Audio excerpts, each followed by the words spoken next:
Hey everybody, this is Ashley from Talking Out My Ash, and today I am going to review my holy grail, the thing that keeps my hormone acne from completely controlling my life, the Mighty Patch. Yes, I know you've heard of it. I know you want to try it. You should. It says that it's my blemish hero, and truly it is.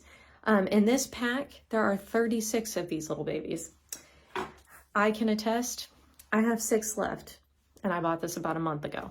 I'm gonna go ahead and show you my skin. I've been using these for probably a month or so. And yeah, so all these little red marks that you see are the finished product of these stickers.